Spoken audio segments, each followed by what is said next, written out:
Assalamu alaikum wa rahmatullahi wa barakatuhu. Bandiraɓe sehilaɓe jangiyankoɓe,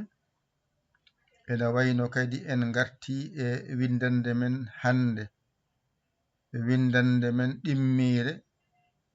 tawde Allah wallino on janginama Allahu akbar, on janginama sen jaggi koppi ko kalaten subhana rabbiyal azimi wa bihamdihi. Hande noon tawde en nangino koppi en gayni en gandi ko haalate e koppi he, seɗen ɓamto e koppi he ko kalaten, seɗen ɓamto e koppi he ko kalaten, ala suka ala mawɗo ala debbo ala gorko, juulo wiyata ay juulowo tan haaldete. So julde farilla, so julde naafila, ɗum ɗo tan mbatta hen. Aɗa ɓamto e koppi ma no mbiyata ay sa ɗo ko mi rendin, sa o e mi o ndeninta, mbiya sami, ay ɗo ko al, ay ɗo ko laa, ɗo ko hu, wona al laa hu, ɗo wona sami, ɗo wona Allahu. Ndendina ɗum mbiya sami Allahu, ay ɗo haaɗi. ɗo ne mbiyata ko li man ha mi da hu, mbiya liman, ay liman haɗo, hamida haɗo, hu liman hamidahu, ɗo ko sami Allahu liman hamidahu, ɗo haaɗi. A nangi koppi, aɗa ɓamto e koppi he, holno mbiyata sami Allahu liman hamidahu. A ɓamtima ha gasni e koppi ma, ha fortima loy, fuɗɗa wiide rabbana walakal hamdu, ay rab ba, ɗo ko rab o ɗo haaɗi, bana ay ba e na wona bana, rabbana ɗo woni wa, la ay wala, kal ɗo ko waɗo, lakkal ay la kal, hamdu ay hamdu, hamdu, rabbana walakal ay ɗo woni wawo, la o nani, kal oɗo haaɗi, hamdu nani. Wadde mbiya rabbana walakal hamdu, walakal hamdu, walakal hamdu, walakal hamdu. Saɗa ɓamto e koppi he, wi sami Allahu liman hamidahu, ɓamtoɗa ha ndeeƴa, ha ganda ɓamtima no moƴƴi, ngara noon ndewna hen rabbana walakal hamdu. Aɗa ɓamto e koppi he, mbiyata ko sami Allahu ha gayna liman hamidahu, ɗo timmi. A ɓamtima ha a darima, a fortima loy, fuɗɗa wiide rabbana walakal hamdu. Wadde adoro sami Allahu liman hamidahu, on saha aɗa ɓamto e koppi he, aɗa wiyeni, a ɓamtima noon ha fortima loy, puɗɗa wiide rabbana walakal hamdu. An goto juulowo, saɗa julna hoorema, sa wi sami Allahu liman hamidahu, puɗɗa wiide rabbana walakal hamdu. Aɗa julne noon, so almami o wi sami Allahu liman hamidahu, annene mbiya rabbana walakal hamdu. A faami? So almami ma wi sami Allahu liman hamidahu, anne mbiya rabbana walakal hamdu, les noon les. Ede sella noon kadi mbiya sami Allahu liman hamidahu, les ndewna hen rabbana walakal hamdu an non goto juulowo mbiya sami allahu liman hamidahu on sa ndewna hen rabbana walakal hamdu almayi ma sone julnuma noon so wi sami allahu liman hamidahu o wini sami allahu liman hamidahu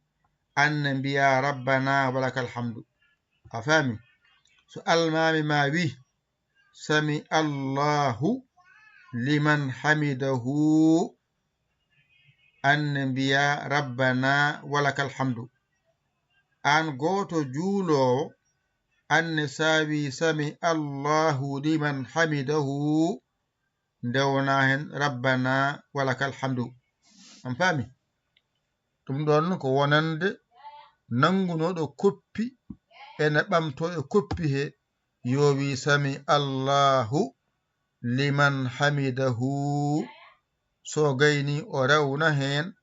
rabbana walakal hamdu an juulowo so farilla so naafila a nangi e koppi ma aɗa ɓamto e koppi he mbiyata ko sami allahu liman hamidahu ɓamtoɗa ha daroɗa ha pottoɗa loy puɗɗa wiide rabbana walakal hamdu sami allahu ko ni windirte liman hamidahu ko ni windirte rabbana walakal hamdu ko ni windirte sami allahu liman hamidahu rabbana walakal hamdu wadde windande men ɗimmide nde ɗo haaɗi an mo jeeyanoke jiɗɗo jeeyede he jahata ko YouTube binda Dental Dine TV jiya galle o naata hen anne jeeɗa e jingoɓe walloɓe 77 906 14 81 mbaɗon balle mbaɗon jingere oɗon balle oɗon jingane jingue sowde on mbi on jiyata bindi on balla on batti yidde bindi oɗon dokke koɗon juulira juldi ɗumen cellon bisimilla mon wadde on kadi mbaɗe balle mon tenoye pukkon bahe mon janggen dulor ko ma huɓɓe johon wari johon weev prestere wiñamona garam riya nanon hen ko mbawɗon oɗon paandi oɗon duusa jangde oɗon balla jangde nde kalɗo wawi yettade e mon an kucciɗo hen aɗa jango an a jeyama hen kala hen kucciɗo hen jangi hen wawi hen faami hen on jeyama hen holno jeyra hen wonde o jangi e duɗal he o wawi e duɗal he kanko no yowɗe hen ballal makko fodde makko o tawi ko ɓeydo kaldete an tigui haaldete an jango heno kalɗo mbawɗa wonde hen funnague hirnague rewo worgo a jeyama hen sabu moƴƴere nde aɗa jeeya e mayre anne waɗi hen moƴƴere ma tawde moƴƴere yettimama tan anne yettini hen wadde hen fodde ma nde poɗɗa nde nani 77 906 14 81 mbaɗa ko mbawɗa ko jiya WhatsApp o to yiɗa jangoyde koto dural to jeeha e dural he walla ga jiɗa jangude keddoɗa ga ɓurema ko jangude e YouTube he janguga jiɗa ko jangoyde dural to peya toon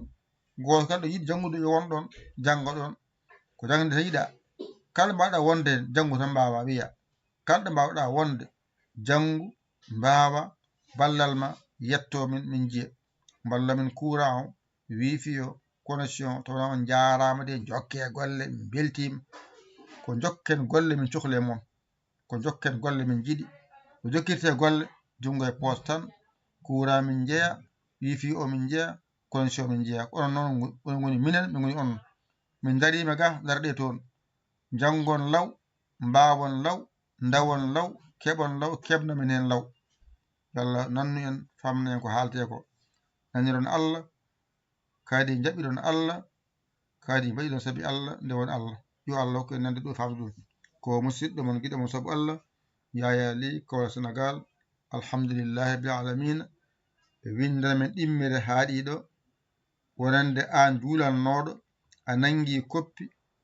aɗa ɓamto e koppi he mbiyata ko sami Allahu liman hamidahu ɓamtoɗa ha poccoɗa loy puɗɗa wiide rabbana walakal hamdu ay sami Allahu ko ni windirte liman hamidahu ko ni windirte rabbana walakal hamdu ko ni windirte wadde a yino windirte ƴettu kuɗol ma e karnema mbañituɗa janga ɗigga saɗa winda noon ɗo tan bindata ɗo tan ɗum tan bindata sami Allahu liman hamidahu ganda ɗum ɗo henne so mbeɗa juula ɓamto e koppi ɗum kalanmi a gayni kadi binda rabbana walakal hamdu gasi ɗum ɗo jeyaka hen leçon o jeyaka hen ɗum ɗo jeyaka hen o tan mbiɗa ya janngu ya windu sami Allahu liman hamidahu rabbana walakal hamdu ballal ma rewa ɗo yetto min gasi a jiɗɗo nadde o jaha ndewa ɗo naata ɗo ko tawi naata rewa ɗo naata ɗo saɗa nanna ballal ma ndewa ɗo yetto min ari ardi wona politique wona punti wona hay hunde yo Allah ko en nande e famde kaden ɗo kadi ha goɗɗum kadi gadden goɗɗum inchallah